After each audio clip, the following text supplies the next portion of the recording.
Hi, friends, and welcome back to another episode of from the Talent Bridge and myself. The last episode, if you recollect, was about verbal communication and its importance in our daily communication. Today, I'm going to talk a little bit more about words, and in quite a few of my episodes, I have stressed upon the difference between language and communication, language skills and communication skills. So I thought, let me throw a little bit of light on that whole story around learning a language and how do we become proficient in a language. If we all recollect, we've all been told that our mother tongue is XYZ, and a lot of us go through life with just speaking maybe one or two languages comfortably. The very first language that we learn is the language that we hear at home, and there is probably a little bit of research done into why it's called the mother tongue. They say that a child's language cells are formed in the brain when it's in the fetal stage itself, and the sounds and the understanding of language the fetus absorbs through the mother, and that's probably one of the reasons why it's called the mother tongue. And it's usually the first language that the child hears. Even before the child is born, the fetus or that half born child is listening to sounds, listening to language even before it's born. I'll take the risk of referring to mythology over here.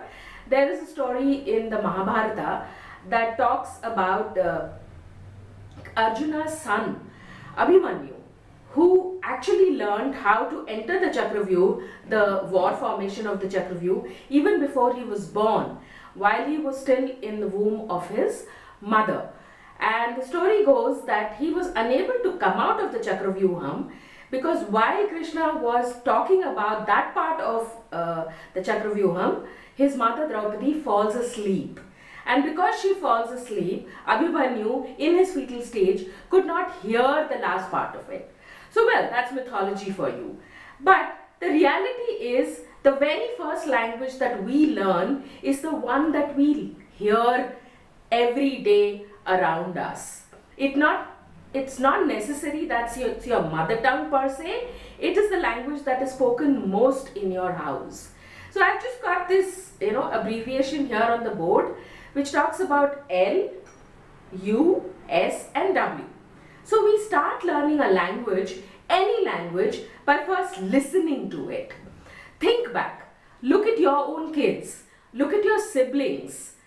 They were spoken to even before they could understand a word. Nothing. They couldn't understand anything. Yet when there's a 3-month-old baby, or even for that matter a days-old kid lying in its crib, there's a grandmother, there's an aunt, there's a maid, there's a mom, somebody or the other, constantly speaking to the kid. And that kid starts listening to that particular language, and by they actually begin to understand. So you first listen to the language and then start understanding what that particular word means. So you might find the child responding to a name, responding to ma, and the child may look at his mother when that word is spoken out. The father, dadi, nani, whatever language it is. So the child actually, any human being, starts learning by listening and then understanding, attaching a meaning to that particular word. And by, depending on the age and depending on the surroundings, the child starts speaking by the time he or she is about 2.5 years old, or maybe even 1.5 years old in some cases.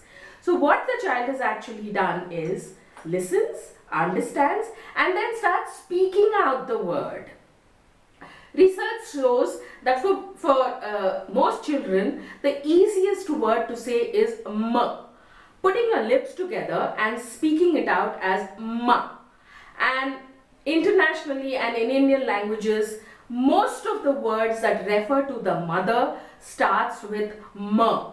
Whether it's mother, it's madre, it's mai, mama, mom, mum, everywhere where the lips come together because it's easier for the child to actually say out that word.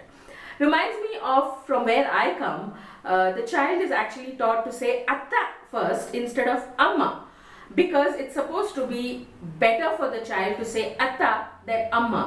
But you're putting that child through torture by making him say atta, atta, atta, when it's easier for him or her to say amma. So once the child starts speaking it out, much later in life does that child starts writing that language. And I'm willing to take a bet here. There are a lot of us out over there who cannot write our mother tongues. And I for sure will put my hand up. My mother tongue is Telugu. I learned to speak it. But I'm told, my parents tell me that the very first language I started to speak was Hindi, not Telugu, in spite of the fact that Telugu was spoken at home. And for a very long time, I couldn't understand Telugu. And I used to get upset when people around me used to speak in that language. So you first listen to the language, you begin understanding the words, you speak them out and repeat them continuously, and then only if you require, you start writing the language. Look around you, especially in India, the number of illiterate people we have around us. They can't read and write. They probably can't even write their own names to sign. Yet they speak.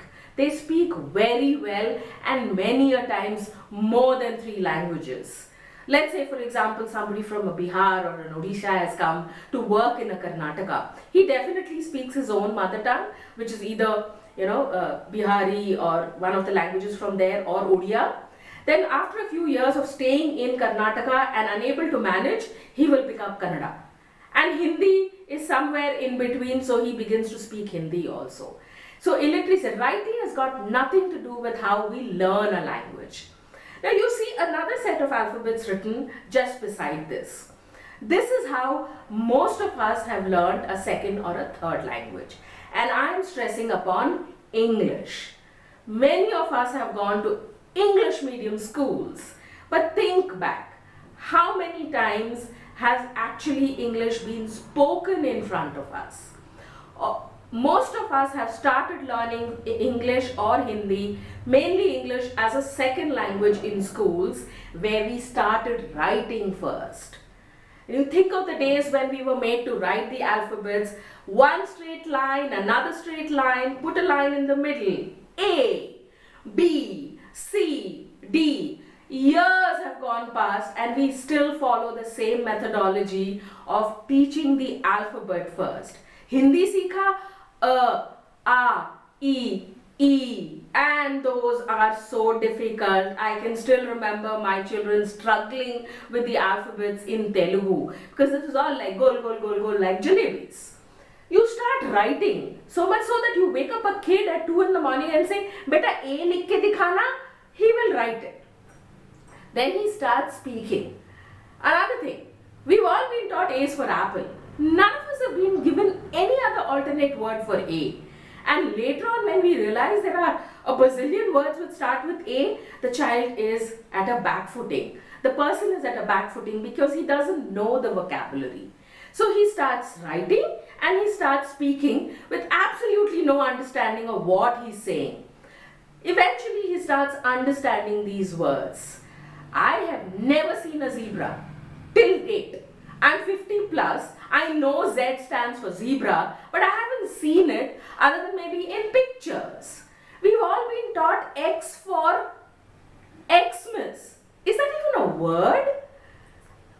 And then later on, I think people started writing xylophone, and very few people knew it was pronounced as xylophone, exclophone, X-ray. There were so many other words that came out of it. And even today, you ask a grown person, can you draw me an apple?